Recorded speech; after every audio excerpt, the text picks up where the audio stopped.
या वो पॉल्यूट ज़्यादा कर रहे हैं, तो उन पे कंट्रोल हमें किस तरीके से कर लिया जाए। तो यहाँ पे इंट्रोडक्शन हो जाता है। तो उसके बाद हम बात करते हैं इवोल्यूशन ऑफ इन्वायरमेंट। अब इवोल्यूशन ऑफ इन्वायरमेंट की अगर हम मैं बात करूँ, तो वो कह रहा है कि जो इन्वायरमेंट है, जो वातावरण जो पर्यावरण जो बना है, वो किस तरीके से बना है। कि इन्वायरमेंट का इवोल्यूशन हुआ है किस तरीके से हुआ। अब जो पर्यावरण का जो अगर बात करें हम, किस तरीके से इसका इवोल्यूशन हुआ, वो इसके इवोल्यूशन के बारे में ये बात कर रहा है। इवोल्यूशन क्या होता है, ये चीज इसमें पूछ रहा है द एनवायरमेंट इवोल्यूशन। अब जब जाहिर सी बात है वो विकास की बात कर रहा है कि इन्वायरमेंट का विकास क्या है। अब द एनवायरमेंट इवोल्यूशन इसने बोल दिया नॉर्मली पर्यावरण विकास बताइए। तो आप ये क्या चीज है, आपको इसकी स्टडी करनी होगी। ये किस तरीके से हुआ, इन्वायरमेंट का इवोल्यूशन किस तरीके से हुआ, इसकी स्टडी करनी होगी। इन्वायरमेंट इवोल्यूशन के द्वारा ये किस किस चीज पे इफेक्ट डालता है, और इस चीज की इन्वायरमेंट इवोल्यूशन के द्वारा क्या क्या चीजें डेवलप होती है, किस किस चीज का डेवलपमेंट होता है, इस चीज की स्टडी भी हमें इसमें ही करनी होती है। तो नॉर्मली इन्वायरमेंट इवोल्यूशन की अगर हम बात करें, इसमें एटमॉस्फेयर के इवोल्यूशन आ जाता है कि एटमॉस्फेयर का जो एटमॉस्फेयर है, वायुमंडल है, उसका निर्माण किस तरीके से, ओरिजिन भी कह सकते हैं, इवोल्यूशन भी कह सकते हैं, डेवलपमेंट भी कह सकते हैं आप, किस तरीके से उसका इवोल्यूशन हुआ जो हमारा एटमॉस्फेयर था। एटमॉस्फेयर के बाद आता है केमिकल। जो एटमॉस्फेयर था, एटमॉस्फेयर को ही केमिकल इवोल्यूशन भी कहा जाता है, क्योंकि जो केमिकल सब्सटेंस के द्वारा जो पहले इनऑर्गेनिक मॉलिक्यूल बने। सबसे पहले क्या था कि एटम थे, एटम से एटॉमिक मॉलिक्यूल बने, इनऑर्गेनिक मॉलिक्यूल बने, फिर ऑर्गेनिक मॉलिक्यूल बने, फिर उसके बाद कंपाउंड बने, फिर कॉम्प्लेक्स का फॉर्मेशन हुआ। इस तरीके से केमिकल इवोल्यूशन हुआ। उसके बाद बायोलॉजिकल इवोल्यूशन हुआ। तो हम केमिकल इवोल्यूशन की स्टडी करेंगे, बायोलॉजिकल इवोल्यूशन की स्टडी करेंगे। वहीं उसमें आता है इकोलॉजिकल इवोल्यूशन। जो इकोलॉजी सिस्टम होते हैं, इनका भी इवोल्यूशन किस तरीके से हुआ। ये सब इन्वायरमेंट के कारण हुआ। जैसे इन्वायरमेंट का इवोल्यूशन हुआ, इन्वायरमेंट जो पृथ्वी के लिए इफेक्टिव हुए। जब बायोलॉजिकल की अगर हम बात करते हैं, तो जो एनिमल्स थे उनके लिए वो इन्वायरमेंट इफेक्टिव हुआ। उसके अकॉर्डिंग एनिमल में इवोल्यूशन हो गया। केमिकल इवोल्यूशन की स्टडी हम कर लेंगे। तो उसके बाद बात करते हैं ये सब के किस तरीके केमिकल का इवोल्यूशन हो रहा है। एक्सपेरिमेंटल एविडेंस, उसके जो एक्सपेरिमेंटल एविडेंस दिए गए कि मतलब एक काल्पनिक है, वो एक सब इमेजिन किया गया जब स्टडी की गई कि मतलब कि केमिकल का इवोल्यूशन किस तरीके से हुआ था, ये चीज बताई गई। तो फिर उसको एक्सपेरिमेंटल प्रूफ भी किया गया। एक्सपेरिमेंटल प्रूफ किया गया कि केमिकल का इवोल्यूशन वास्तव में इसी तरीके से हुआ था। फिर उसके बाद अगर हम बात करें इसमें केमिकल इवोल्यूशन के बाद, new testing, evolution of environment, evolution of industry, evolution of environmental chemistry, environmental movement. ये बात चले, मैं थोड़ा लिखा हुआ, मैंने पूरा नहीं लिखा। चलो ठीक है, कोई नहीं। देखिए, अब नॉर्मली मैं बात करता हूँ इन्वायरमेंट एवोल्यूशन की। अगर मैं बात करूँ, सबसे पहले लिथोस्फीयर क्या थी। जो पृथ्वी थी लिथोस्फीयर, उसमें लिथोस्फीयर का निर्माण हुआ। जो हमारी पृथ्वी की अगर हम बात करें, उसमें लिथोस्फीयर थी। जब ईयरली में सबसे पहले पृथ्वी बहुत ज्यादा हीट थी, बहुत ज्यादा गर्म थी। ये क्या था, मतलब एक तरीके से मान लीजिए जैसे आज के टाइम में मार्स वगैरह होता है ना, कि बहुत ज्यादा हीटिंग है वहां पर, बहुत ज्यादा गर्म है। क्योंकि जो हमारी जो पृथ्वी है, सूर्य का थर्ड प्लेनेट है। पृथ्वी क्या है, सूर्य का थर्ड प्लेनेट है। थर्ड प्लेनेट की होने की वजह से सूर्य के निकट ही है ना, थर्ड प्लेनेट है, जिसकी वजह से सूर्य था, जो सन था, उसकी रेडिएशन निकलती थी। Ultraviolet radiation, ultra infrared radiation, फिर उसके बाद यूवी रेज, इंफ्रारेड और विजिबल रेज। तो इस मतलब वो काफी सारी रेज निकलती थी, जिसकी वजह से हमारी जो पृथ्वी अगली में बहुत ज्यादा हीटेड थी, बहुत ज्यादा गर्म थी। एक तरीके मान लीजिए, आग का ही गोला मान लीजिए। अब जब लिथोस्फीयर, सबसे पहले जो हमारी पृथ्वी का जो इन्वायरमेंट था, वह हाइड्रोजन तथा हीलियम के द्वारा बना हुआ था। हाइड्रोजन तथा हीलियम प्रेजेंट जो एटमॉस्फेयर में थी, जो वायुमंडल है, एटमॉस्फेयर में सबसे पहले हाइड्रोजन तथा हीलियम प्रेजेंट थी। जब सोलर वाइंड चली, जो सोलर हवाई चली जो एटमॉस्फेयर में, स्पेस में, तो उसकी वजह से हाइड्रोजन तथा हीलियम का इन्वायरमेंट मूव हो गया, वो तो इन्वायरमेंट की बात आ गई, एटमॉस्फेयर की बात आ गई। पहले हम लिथोस्फीयर की बात करते हैं। जब लिथोस्फीयर थी तो पृथ्वी मतलब बहुत ज्यादा हीटेड थी। अब जब हीटेड थी, सबसे पहले वहां से बैंड के द्वारा हाइड्रोजन तथा हीलियम ही यहाँ से हटी। हाइड्रोजन तथा हीलियम का इन्वायरमेंट सबसे पहले हाइड्रोजन तथा हीलियम का इन्वायरमेंट था हमारी पृथ्वी का सोलर वाइंड की तरफ हट गया। अब जब वो वाला इन्वायरमेंट हट चुका था, उसके लिए पृथ्वी के लिए एक न्यू इन्वायरमेंट की जरूरत थी, न्यू एटमोस्फियर की जरूरत थी कि वो एक अपना ही वातावरण बनाएगा। एक अपना वातावरण, जैसे मान लीजिए आप फ्रिज का मान लीजिए, फ्रिज होता है, फ्रिज के अंदर जो चीज रखी होती है उसका एक अलग वातावरण आ जाता है, क्योंकि फ्रिज के अकॉर्डिंग हुआ। फिर उसके बाद रूम के अंदर जैसे हम बंद रहते हैं, रूम की अगर गर्मी की अगर हम बात करें, रूम का टेम्परेचर बहुत मतलब डिफरेंट होता है कंपेयर टू बाहर। अगर हम बाहर जाते हैं तो बाहर बहुत ज्यादा हीटेड होती है, लेकिन रूम के अंदर थोड़ा कम हीट होता है रूम, क्योंकि उसमें पंखा वगैरह भी चलता है। फिर उसका इन्वायरमेंट अलग हुआ। या मान लीजिए जैसे एसी होता है, गर्मी में अगर हम बात करें, एसी वाले रूम में आप बैठ जाइए, वहां का इन्वायरमेंट आपको अलग मिलेगा। और तुम बाहर जाओगे, रूम से बाहर जाओगे तो वहां का इन्वायरमेंट आपको अलग मिलेगा। तो पृथ्वी का जो इन्वायरमेंट था, हाइड्रोजन तथा हीलियम से बना हुआ इन्वायरमेंट था। सबसे पहले जो एटमॉस्फेयर में जो गैसेस प्रेजेंट थी, हाइड्रोजन तथा हीलियम प्रेजेंट थी, सोलर वाइंड के द्वारा वहां से रिमूव हो गई। फिर उसके बाद अगर लिथोस्फीयर का निर्माण हुआ। अब लिथोस्फीयर का निर्माण जो हुआ, ग्रेविटी के बेस पर हुआ। लिथोस्फीयर जो बनी, ग्रेविटी की बेस पर बनी। एक तो सबसे पहले हमारी इनर कोर बनी। अब यार मैं दिखा देता हूँ कि इनर कोर किस तरीके से बनी। आउटर कोर थी, इनर कोर थी, आउटर कोर थी, मेंटल कोर थी। मेंटल कोर के बाद वो क्रस्ट थी, जो सबसे पहले जो हमारी कोल्ड हुआ, जो पृथ्वी की अगर हम बात करें, क्रस्ट का फॉर्मेशन हुआ। सबसे पहले क्या हुआ, क्रस्ट बनी। अब जब क्रस्ट थी तो एक तरीके से मान लीजिए खुरन होता ना, जब चोट लग जाती सबसे पहले खुरन जम जाता है, लेकिन खुरन के अंदर की अगर हम बात करें तो एकदम से ठीक नहीं हो पाता। लेकिन खुरन को अगर तुम उतार दोगे तो फिर दोबारा घाव आ जाएगा। ऑब्वियसली पहले लेयर पहले आ जाती है, फिर अंदर से बाद में ठीक होता है। इस तरीके से होता ना, अगर चोट की अगर हम बात करें, नॉर्मली यही चीज थी। तो सबसे पहले क्रस्ट का जैसे निर्माण हुआ पृथ्वी पर, तो क्रस्ट तो थोड़ी कूल थी। जो क्रस्ट है, सबसे पहले क्रस्ट। अब जो अंदर का एनवायरनमेंट था वो बहुत ज्यादा गर्म था, बहुत ज्यादा हीट था जो पृथ्वी का।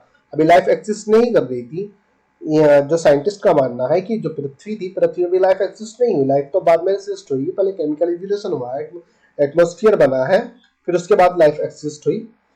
अब जो इनर कोर का फॉर्मेशन हुआ, जो उसमें हैवी मेटल थे, हैवी मेटल जो बहुत ज्यादा हैवी मेटल थे, वो सबसे ज्यादा इनर कोर के अंदर चले गए। फिर उसके बाद एक आउटर कोर आई। आउटर कोर में ये लिक्विड जो कम गिरेवेट वाले थे, मतलब जिनका वेट कम था, तो आउटर कोर में आ गए। आउटर कोर के बाद मेंटल कोर में आ गए। मेंटल कोर, एक मिनट दिखाता हूँ, ठीक है, एक मिनट रुकिए, सब कैसे हुआ।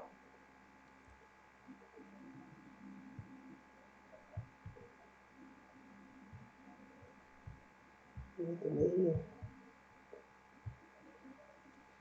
एक मिनट मैं दिखा देता हूँ आपको इससे थोड़ा सा। इनर कोर, इनर कोर क्या है, आउटर कोर क्या है, और इनर कोर ऑफ अर्थ। चलिए,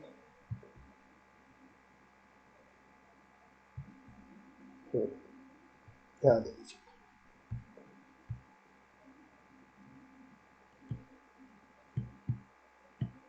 ठीक है। ये हमारी पृथ्वी थी। पृथ्वी में सबसे ज्यादा, अब जब ये सबसे पहले क्रस्ट है ना, ऊपर वाली ये क्रस्ट है, ये वाला है ना जहाँ पे ये बिंदु लगा है, क्रस्ट थी। ये लेयर हमारी बन चुकी थी। क्यों? क्योंकि हाइड्रोजन तथा हीलियम का जो एटमॉस्फेयर क्या था, एटमॉस्फेयर यही एटमॉस्फेयर था जो जो पृथ्वी की जो क्रस्ट हुई, वहाँ पे एटमॉस्फेयर प्रेजेंट था, तथा हाइड्रोजन तथा हीलियम केमिकल प्रेजेंट था वहाँ पे। तो हाइड्रोजन तथा हीलियम गैस वहाँ से रिमूव हो गई सोलर वाइंड के द्वारा, जिसकी वजह से क्रस्ट यहाँ पे बन गई। एक तरह मान लीजिए खुरन की तरह बना, कवर बना सबसे पहले।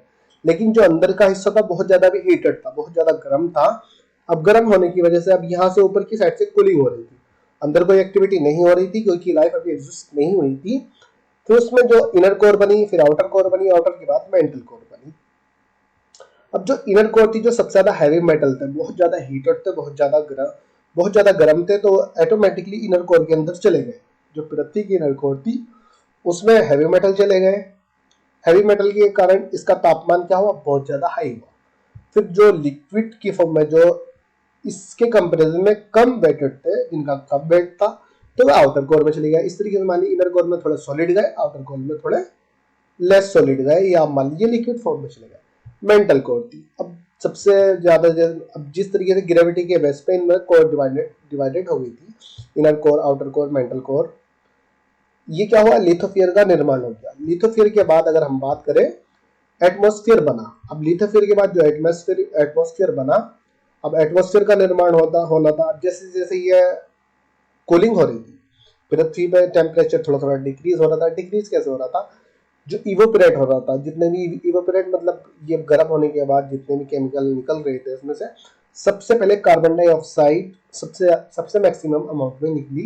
तो इन्वायरमेंट जो हमारी जो ग्रीन गैस बनी है, सबसे पहले कार्बन डाइऑक्साइड ही बनी है, क्योंकि सबसे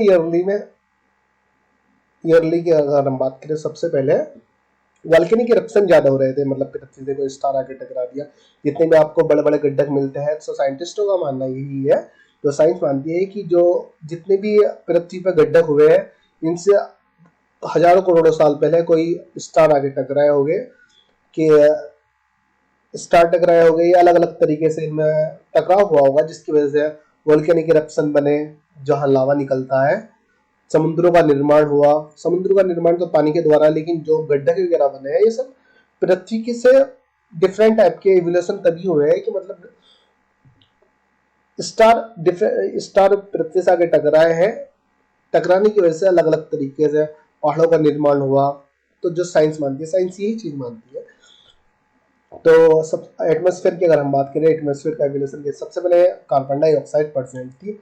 अब जब कार्बन डाइऑक्साइड पर वॉल्केनिक इरप्शन हो रहे थे, वॉल्केनिक इरप्शन में मेथेन गैस निकली, नाइट्रोजन निकली, और जब नाइट्रोजन ये इवोपरेट हो रहे थे, क्या हो रहे थे, गरम गरम फॉर्म में निकल रहे थे। अब जैसे एटमॉस्फेयर में जा रहे थे, ऊपर की साइड में जा रहे थे, पृथ्वी पे क्रस्ट लेयर बन चुकी थी। जो क्रस्ट बन चुकी थी, अब ग्रेविटी के कारण जो पृथ्वी थी इन गैसेस को बाहर नहीं जाने दे रही थी, क्योंकि हमारी पृथ्वी में क्या है, ग्रेविटी प्रेजेंट है। ग्रेविटी के कारण नहीं तो हम किसी चीज को ऊपर फेंकते हैं, वो नीचे आ जाती है। क्यों, क्योंकि पृथ्वी की ग्रेविटी है, अगर हम किसी चीज को ऊपर फेंकेंगे तो नीचे आ जाती है, वो सिर्फ ग्रेविटी का कारण होता है। तो ग्रेविटी के कारण वह गैसेस को एटमॉस्फेयर में ही होल्ड करके रखी हुई थी। अब वहां कंडेंसेशन हो रहा था। अब कंडेंसेशन की वजह से रेन हो रही थी, वो लिक्विड फॉर्म में फिर नीचे आ रही थी, फिर वो इवेपोरेट हो रहा था, फिर कंडेंसेशन ऊपर हो रहा था। अब वॉल्केनिक इरप्शन बहुत ज्यादा हो रहे थे। वॉल्केनिक इरप्शन मतलब लावा बन रहे थे, लावा से गैसेस निकल रही थी। अब जब गैसेस निकली, अब मैथेन निकला, हाइड्रोजन निकली, नाइट्रोजन निकली, कार्बन डाइऑक्साइड सबसे पहले ग्रीन हाउस गैसेस प्रेजेंट ही थी। अब जब वाटर के साथ डिजोल्व हो रही थी, वाटर के साथ डिजोल्व होने के बाद उसने H2 मॉलिक्यूल भी बनाए। वाटर के साथ अभी फ्री ऑक्सीजन थी। अभी भी जब इन्वायरमेंट का जो फॉर्म एटमॉस्फेयर का जो निर्माण हो रहा था, ओरिजिन ऑफ एटमॉस्फेयर, अभी भी क्या था, अभी भी फ्री ऑक्सीजन थी, ऑक्सीजन प्रेजेंट नहीं थी, लाइफ एग्जिस्ट नहीं कर सकती थी। अभी सिर्फ इन्वायरमेंट का निर्माण हो रहा था, वो एटमॉस्फेयर का निर्माण हो रहा था। अब जैसे जैसे केमिकल सब्सटेंस की अगर हम बात करें, अब मैथेन, नाइट्रोजन, ऑक्सीजन, ये सब एटमॉस्फेयर में जा रही थी। तो ग्रेविटी के कारण जो हमारी जो पृथ्वी का एटमॉस्फेयर था, वो उसको स्पेस में नहीं जाने दे रही थी, वहीं होल्ड कर रही थी। वहां से वो कंडेंसेशन हो रहा था, क्योंकि ऊपर की क्रस्ट लेयर हमारी कूल हो रही थी। तो पृथ्वी की जो क्रस्ट लेयर थी वो कूल हो रही थी। कूल होने की वजह से उसमें कंडेंसेशन हो रहा था, वो फिर रेन फॉर्म में नीचे आ रही थी। और जब रेन, तो उस टाइम के टाइम में, अब से 1000 साल पहले, तो रेन जो बारिश हुई है, बहुत ज्यादा बारिश हुई है, जिसकी वजह से इन समुद्रों का निर्माण हुआ है। जो समुद्र के जितने भी गड्ढे बने हुए स्टार, पृथ्वी की से स्टार टकराए हैं, स्टार के टकराने के द्वारा ही ये गड्ढकों का गड्ढक बने हैं, या वॉल्केनिक इरप्शन जितने भी इसमें लावा वगैरह निकलते हैं, सब ऐसा ही मानना होता है। अभी ये मेरे ध्यान में नहीं आ रहा है कि वो काफी काफी मतलब काफी बड़ा पृथ्वी में बहुत बड़ा गड्ढा है। वो सिर्फ वो भी इसी के कारण हुआ है। साइंटिस्टों का मानना है कि एक टाइम पे इससे कुछ ना कुछ एस्ट्रोनॉट टकराया था, उसकी वजह से ये इस तरीके से हुआ है। तो एटमॉस्फेयर किस तरीके से बना, ये भी मैंने बता दिया।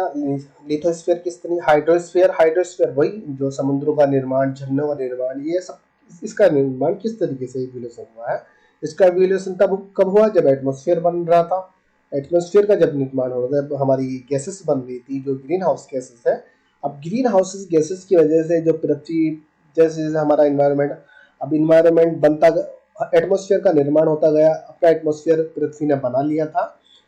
उसके बाद जो सबसे पहली लाइफ एग्जिस्ट होती है पानी में होती है, जो समुद्र था, समुद्र में सबसे पहली लाइफ एग्जिस्ट होती है, मतलब पौधे का निर्माण होता है जो नॉन लिविंग था। तो वो कार्बन डाइऑक्साइड की अमाउंट थोड़ा ज़्यादा थी, तो कार्बन डाइऑक्साइड को जैसे वो एब्जॉर्ब करता था, वो ऑक्सीजन को रिमूव करता था, कार्बन डाइऑक्साइड को एब्जॉर्ब करता था, ऑक्सीजन को एमिट करता था, कार्बन डाइऑक्साइड को एब्जॉर्ब करता था। तो इस तरीके से ऑक्सीजन का भी निर्माण होता चला गया, फिर हरियाली हरियाली काफ़ी सारी पेड़ पौधों का निर्माण हुआ, तो ऑक्सीजन हमारी पृथ्वी पर प्रेजेंट हो चुकी थी। ये चीज़ें इन्वायरमेंट रिगुलेशन में बताता है। 24 मिनट का लेक्चर हो चुका है। तो द एनवायरमेंट रेगुलेशन की अगर हम बात करें, there are many type of regulation which effect on the environment. वो कहता है कि मतलब काफ़ी टाइप के रेगुलेशन है, वो chemical regulation, biological regulation, ecological regulation, ये सब इन्वायरमेंट पे ही इफेक्ट डालते हैं, या इन्वायरमेंट की वजह से ये रेगुलेशन होता है। एवोल्यूशन क्यों होता है? एवोल्यूशन होता है इन्वायरमेंट के कारण, ये एवोल्यूशन होता है। And environment show the many changes in the biotic and abiotic component of environment is it's called environmental evolution।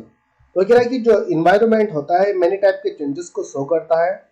जो जब भी environment का evolution होता है, या environment जो पर्यावरण होता है, पर्यावरण में अगर कोई changes हो रहा है, तो उसके कारण जो जैविक जैविक कंपोनेंट हो गए, अजैविक हो गए, जैविक जीव मान लीजिए, जिनके जो एनिमल वगैरह, और अजैविक की अगर हम बात करें जो प्लांट वगैरह है, तो एबायोटिक कंपोनेंट हो गए,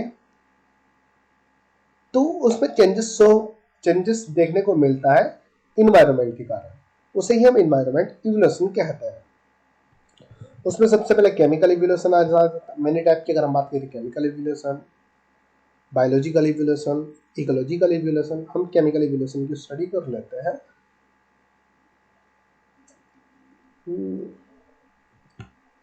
केमिकल एवोल्यूशन केमिकल एवोल्यूशन की अगर हम बात करें, चलो इसको मैं केमिकल एवोल्यूशन को यहाँ से मैं नेक्स्ट वीडियो से स्टार्ट कर देता हूँ। नॉर्मली इंट्रोडक्शन मैंने दे दिया। बेसिकली इंट्रोडक्शन क्या है, कि जो इन्वायरमेंटल इवोल्यूशन का इंट्रोडक्शन है वो क्या है, उसका बता चुका हूँ। नॉर्मली तो चीज़ समझ में आ गई कि किस तरीके से इन्वायरमेंट का इवोल्यूशन हुआ, इन्वायरमेंट इवोल्यूशन में हमें क्या स्टडी करना है, कि वो हमसे कहना क्या चाह रहा है, ये चीज़ हमें समझ में आ चुकी है। यहाँ से मैं नेक्स्ट वीडियो से आपको बता देता हूँ ना, लेक्चर बहुत ज़्यादा लेंथी हो जाएगा।